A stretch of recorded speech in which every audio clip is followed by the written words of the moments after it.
Hello friends, எல்லோரும் எப்படி இருக்கீங்க? வீட்டில் காய்கறி இல்லைன்னு சொல்லி கவலையே பட வேண்டாம். இந்த அப்பள துவையல் செஞ்சு சாப்பிட்டு பாருங்கள். அப்புறம் அடிக்கடி செய்வீங்க. கடாயில் கொஞ்சமாக எண்ணெய் ஊற்றி சூடானதும் தேவையான அப்பளத்தை பொரித்து எடுத்து வச்சுக்கிட்டேன். நான் இந்த துவையல் செய்கிறதுக்காக 4 அப்பளம் பொரித்து எடுத்து வச்சுக்கிட்டேன்.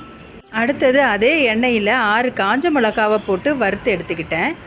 மிளகாய் வத்தலை வறுத்து எடுத்த பிறகு 10 சின்ன வெங்காயம், சின்ன துண்டு இஞ்சி, நெல்லிக்காய் அளவு புளி போட்டு நல்லா வதக்கி ஆற வச்சு மிக்சி ஜாரில் சேர்த்துக்கிட்டேன். கூடவே ஒரு கைப்பிடி அளவு துருவின தேங்காய் சேர்த்து கொரகொரப்பாக அரைச்சிக்கிட்டேன். கொரகொரப்பாக அரைச்சி வச்சுருந்த தேங்காய் கூடவே பொரித்து எடுத்து வச்சுருந்த அப்பளத்தையும் சேர்த்துட்டு அதுக்கு தேவையான அளவு உப்பும் சேர்த்து நல்லா நைஸாக அரைச்சி எடுத்துக்கிட்டேன். இப்போ சூப்பரான சுவையான அப்பள துவையல் ரெடி. இதை சாதத்தில் போட்டு பிசைஞ்சு சாப்பிட்டா டேஸ்ட்டு வேறு லெவலில் இருக்கும். நீங்களும் ட்ரை பண்ணி பார்த்துட்டு கமெண்ட் பண்ணுங்கள் ஃப்ரெண்ட்ஸ். மறக்காமல் என்னோடய சேனலை சப்ஸ்கிரைப் பண்ணிக்கோங்க. தேங்க்யூ.